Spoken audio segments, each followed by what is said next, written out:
कैसे हैं आप लोग? बढ़िया। आप सभी का स्वागत है आपके अपने डिजिटल परिवार रैंक टू हायर चैनल पर। आज का जो मोटिवेशनल थॉट्स है कि हिम्मत कर, सब्र कर, बिखर कर भी संवर जाएगा। हिम्मत कर, सब्र कर, बिखर कर भी संवर जाएगा। यकीन कर, शुक्र कर, वक्त ही तो है गुजर जाएगा। आज तेरा है तो कल मेरा भी आएगा। आज तेरा है तो कल मेरा भी आएगा। आइए आगे बढ़ते हैं। आज की जो महत्वपूर्ण सुर्खियां हैं, 17 अप्रैल की जो महत्वपूर्ण जो बिंदु हैं उन बिंदुओं को देखते हैं। प्रधानमंत्री नरेंद्र मोदी ने गुजरात के मोरबी में हनुमान जी की प्रतिमा का अनावरण किया है। संतोष ट्रॉफी केरल के मलप्पुरम में शुरू हुई। संतोष ट्रॉफी किससे संबंधित है? फुटबॉल से। स्वास्थ्य मंत्री मनसुख मंडाविया ने आयुष्मान भारत स्वास्थ्य और आरोग्य केंद्र के 4 वर्ष पूरे होने पर 1 लाख टेली कंसल्टेशन की शुरुआत की है। उड़ान योजना को प्रधानमंत्री उत्कृष्टता पुरस्कार दिया गया है। वाक्षीर पनडुब्बी का जलावरण 20 अप्रैल को किया जाएगा, इसके बारे में देखेंगे। और नीति आयोग के द्वारा जो राष्ट्रीय डेटा मंच की शुरुआत करने की घोषणा की गई है, इसको समझेंगे, इम्पॉर्टेंट है। ट्विटर ने जहर की गोली नाम से शेयर अधिकार योजना सीमित अवधि के लिए जारी की है, इसको समझेंगे। आइए आगे बढ़ते हैं। जो महत्वपूर्ण प्रश्न है उनको देखें। प्रधानमंत्री नरेंद्र मोदी ने गुजरात के मोरबी में हनुमान जी की प्रतिमा का अनावरण किया है। हनुमान जी का 16 अप्रैल को क्या हनुमान जी का जन्म दिवस मनाया गया, इसलिए प्रधानमंत्री नरेंद्र मोदी ने आज हनुमान जयंती 16 अप्रैल को मनाई गई। इस अवसर पर क्या किया है कि वीडियो कॉन्फ्रेंसिंग के माध्यम से गुजरात के मोरबी में हनुमान जी की 108 फुट ऊंची प्रतिमा का अनावरण किया है, लोकार्पण किया है। आपसे पूछा जा सकता है एग्जामों में कि 108 फीट की ऊंची जो प्रतिमा हनुमान जी की है वो किस राज्य में स्थापित की गई है और किसके द्वारा स्थापित की गई है, पूछा जा सकता है। इस अवसर पर उन्होंने मोरबी में हनुमान जी की प्रतिमा का लोकार्पण दुनिया भर के श्रद्धालुओं के लिए खुशी का अवसर है। उन्होंने इस बात पर खुशी व्यक्त की है कि उन्हें हाल के दिनों में कई बार श्रद्धालुओं और आध्यात्मिक गुरुओं के बीच होने का मौका मिला है। मोदी जी ने कहा कि देश के चारों कोनों में ऐसी 4 प्रतिमाएं स्थापित करने की परियोजना एक भारत श्रेष्ठ भारत के संकल्प को दर्शाती है कि देश के चारों जो कोने हैं, उत्तर, दक्षिण, पूर्व, पश्चिम, वहाँ पर ऐसी जो प्रतिमाएं हैं उनको स्थापित करके हम क्या जो एक भारत है और जो श्रेष्ठ भारत है उसको, उसके जो संकल्प को क्या पूरा किया जा सकता है, उसके संकल्प को दर्शाती है। प्रधानमंत्री ने बताया कि राम कथा का आयोजन देश के विभिन्न इलाकों, भाषाओं में किया जाता है जो सभी को भगवान की भक्ति में एक सूत्र में रखती है। मोदी जी ने कहा कि हमारी आस्था और संस्कृति की धारा सद्भाव, समानता, समावेश की है। उन्होंने कहा कि राम कथा सबका साथ सबका प्रयास का सबसे अच्छा उदाहरण है। राम कथा। प्रधानमंत्री ने केशवानंद बापू और मोरबी के साथ अपने लगाव को याद किया। उन्होंने मच्छू बांध दुर्घटना के मद्देनज़र हनुमान धाम की भूमिका को याद करते हुए कहा कि इस हादसे से मिले सबक से कच्छ भूकंप के दौरान मदद की गई। प्रधानमंत्री की यात्रा धाम ने काठियावाड़ के पर्यटन का केंद्र बना दिया। काठियावाड़ को क्या पर्यटन का केंद्र बना दिया है। जो प्रधानमंत्री की यात्रा थी उसने हनुमान जी की 4 धाम परियोजना के हिस्से के रूप में देश भर में 4 दिशाओं में स्थापित किए जा रही 4 मूर्तियों में से यह दूसरी प्रतिमा है। इस प्रतिमा को बापू केशवानंद जी के आश्रम में स्थापित किया गया है।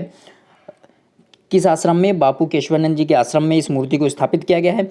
इसी श्रृंखला में पहली प्रतिमा 2010 में शिमला में स्थापित की गई थी। ये इंपॉर्टेंट हो गया कि 2010 में जो पहली जो प्रतिमा थी उसको कहाँ स्थापित किया गया था? शिमला में। दक्षिण में रामेश्वरम की प्रतिमा का निर्माण कार्य शुरू हो चुका है। दक्षिण में रामेश्वरम तमिलनाडु में जो है उसका काम शुरू हो चुका है। आइए अगला जो महत्वपूर्ण प्रश्न है कि संतोष ट्रॉफी फुटबॉल प्रतियोगिता केरल के मलप्पुरम में शुरू। पश्चिम बंगाल ने पहले मैच में क्या पंजाब को हराया? संतोष ट्रॉफी फुटबॉल में आज 16 अप्रैल को प्रारंभिक मैच में पश्चिम बंगाल ने पंजाब को 1-0 से हरा दिया। यह मैच केरल में मलप्पुरम के कोट्टापाडी स्टेडियम में खेला गया है। मेजबान केरल की टीम आज रात अपना पहला मैच राजस्थान के साथ खेलेगी। 16 अप्रैल को रात को जो मैच होगा वो राजस्थान के साथ खेलेगी। यह मैच रात 8 बजे कहाँ होगा? मंजेरी के पय्यानाड स्टेडियम में ये होगा। आइए आगे बढ़ते हैं। स्वास्थ्य मंत्री डॉक्टर मनसुख मंडाविया ने आज 16 अप्रैल को आयुष्मान भारत स्वास्थ्य और आरोग्य केंद्र के 4 वर्ष पूरे होने पर 1 लाख केंद्रों पर ई संजीवनी जो संजीवनी होगी, इलेक्ट्रॉनिक रूप से टेली जो कंसल्टेशन होगा, उस सुविधा की क्या शुरुआत की है कि आप इलेक्ट्रॉनिक माध्यम से क्या कर सकते हैं, आप कंसल्ट ले सकते हैं, कंसल्टेशन कर सकते हैं। ठीक, आइए समझते हैं इसको कि स्वास्थ्य मंत्री डॉक्टर मनसुख मंडाविया ने आज 16 अप्रैल को आयुष्मान भारत स्वास्थ्य और आरोग्य केंद्र के 4 वर्ष पूरे होने पर वीडियो कॉन्फ्रेंसिंग के माध्यम से 1 लाख केंद्रों पर ई संजीवनी टेली कंसल्टेशन सुविधा की शुरुआत की है। यह 16 अप्रैल 2018 को शुरू हुई थी। ठीक, इस अवसर पर डॉक्टर मंडाविया ने कहा कि स्वास्थ्य और देखभाल केंद्र आने वाले दिनों में स्वास्थ्य के क्षेत्र में बड़ी क्रांति लाएंगे। देश इस समय 1,17,000 से अधिक स्वास्थ्य और आरोग्य केंद्र काम कर रहे हैं। उन्होंने बताया कि ई संजीवनी सुविधा के माध्यम से आम नागरिक देश के बड़े डॉक्टरों से क्या सलाह ले सकेंगे, कंसल्टेशन कर सकेंगे। ठीक है, इसके लिए क्या किया गया है कि जो 1 लाख टेली जो कंसल्टेशन है सुविधा की शुरुआत की गई है कि जो भी आम अगर मरीज़ है बड़े बड़े डॉक्टरों, बड़े बड़े हॉस्पिटलों में नहीं जा पाता है तो वो क्या करेगा, इन डॉक्टरों से क्या सलाह ले सकता है। ठीक है, आइए आगे बढ़ते हैं। डॉक्टर मंडाविया ने कहा कि ये संजीवनी से लोगों को सस्ती और सुलभ स्वास्थ्य देखभाल सेवाएं मिल रही है। जैसा कि प्रधानमंत्री की परिकल्पना थी कि उन्होंने कहा कि दूर दराज के क्षेत्रों के लोगों के लिए टेली परामर्श सेवाएं बहुत महत्वपूर्ण है और इससे स्वास्थ्य सेवाओं को सभी के लिए सुलभ बनाने में मदद मिलती है। डॉक्टर मंडाविया ने कहा कि पहली बार प्रधानमंत्री नरेंद्र मोदी ने स्वास्थ्य को विकास से जोड़ा है। उन्होंने कहा कि देश के नागरिक स्वस्थ होंगे तो राष्ट्र स्वस्थ होगा और राष्ट्र ही प्रगति कर सकता है। डॉक्टर मंडाविया ने कहा कि 18 से 23 अप्रैल तक देश के प्रत्येक खंड में स्वास्थ्य मेले का आयोजन किया जाएगा।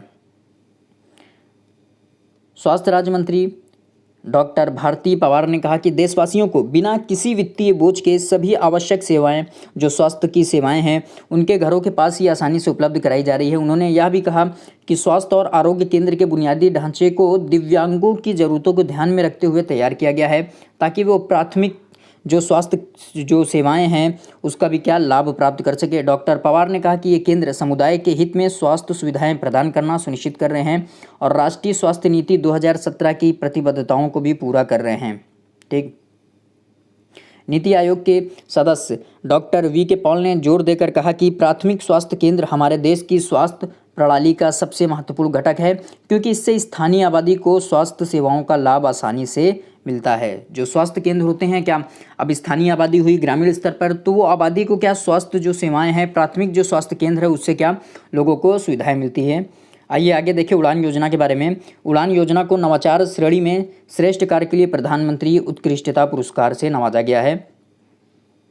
नागर विमानन मंत्रालय की महत्वाकांक्षी क्षेत्रीय जो संपर्क योजना थी उड़े देश का आम नागरिक उड़ान योजना, प्रधानमंत्री का उद्देश्य था कि देश का जो नागरिक है वो आम नागरिक वो चप्पल पहन के क्या हवाई सफ़र कर सके, इसलिए ये योजना शुरू की गई थी कि उड़े देश का आम नागरिक। उड़ान को नवाचार की श्रेणी में श्रेष्ठ कार्य के लिए प्रधानमंत्री उत्कृष्टता पुरस्कार के लिए चुना गया है। केंद्र सरकार ने विभिन्न जिलों, राज्य सरकार के प्रतिष्ठानों द्वारा किए गए श्रेष्ठ कार्यों की पहचान को दर्शाने के लिए इस पुरस्कार की शुरुआत की थी।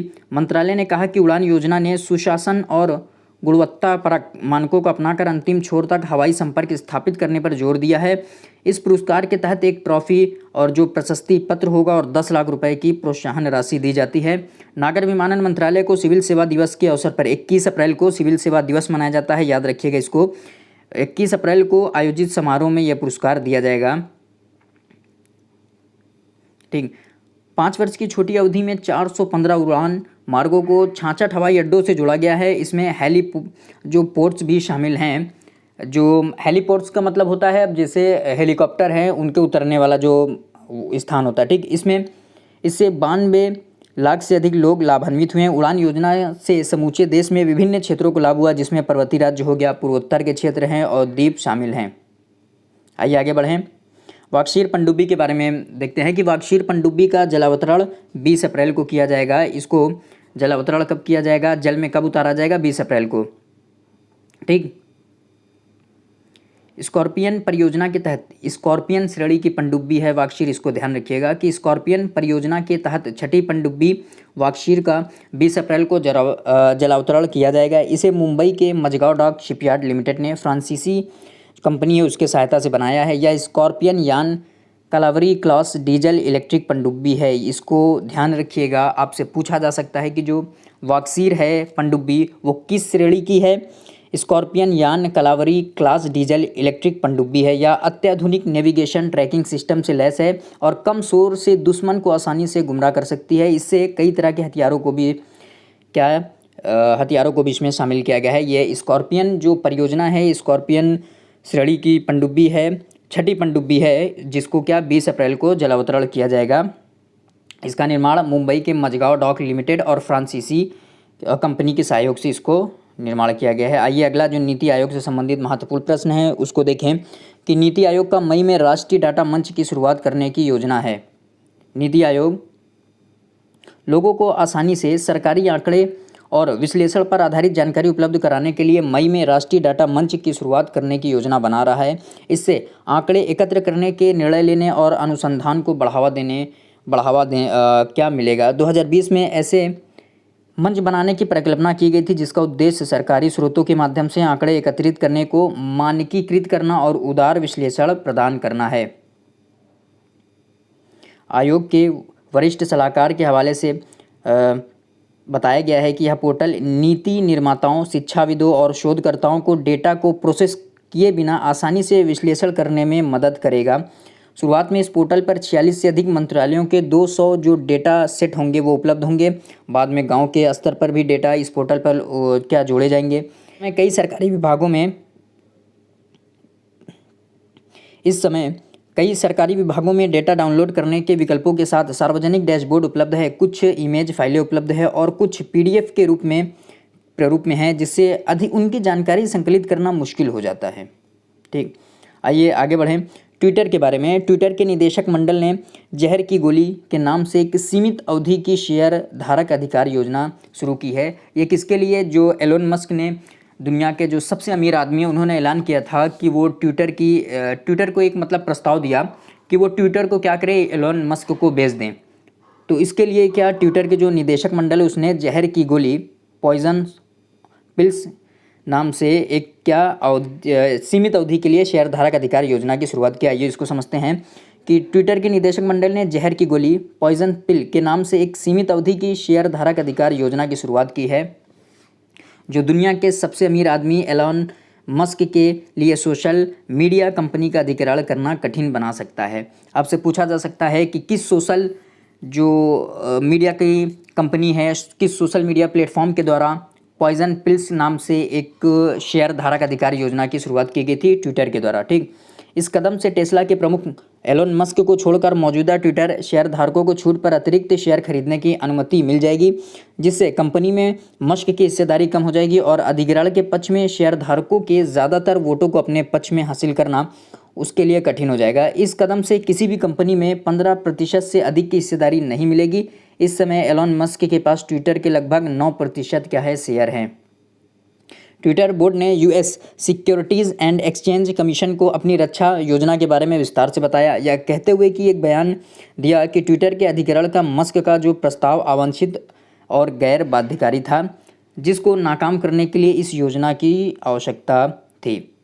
एलोन मस्क ने क्या किया कि ट्विटर को एक प्रस्ताव दिया था कि वो ट्विटर को एलोन मस्क को बेच दें। तो ट्विटर के अधिकारियों ने अब एक ऐसी शेयर धारक जो थे उनके अधिकारों की रक्षा के लिए जहर की गोली नाम से एक सीमित अवधि के लिए लाई है, अधिकार योजना लाई है, जिससे कि जो शेयर धारक हैं उनको एलोन मस्क से भी कम छूट पर ट्विटर में आपको शेयर हैं वो मिल जाएंगे, जिसके कारण आपके अधिकार और बढ़ जाएगा। और एलोन मस्क के जो है अपनी हिस्सेदारी इसमें नहीं बढ़ा पाएगा, ट्विटर में अपनी हिस्सेदारी के लिए लोगों को आकर्षित नहीं कर पाएगा। ठीक, तो ये था कि ट्विटर के बारे में महत्वपूर्ण जो पॉइजन पिल के नाम से सीमित अवधि के लिए शेयर धारक अधिकारी योजना की शुरुआत की गई है। ये थे आज के महत्वपूर्ण प्रश्न जिनकी हमने चर्चाएं की। कैसी लगी आपको वीडियो को लाइक करिएगा, शेयर करिएगा, कमेंट करिएगा, चैनल को सब्सक्राइब कीजिएगा। आज यहीं तक।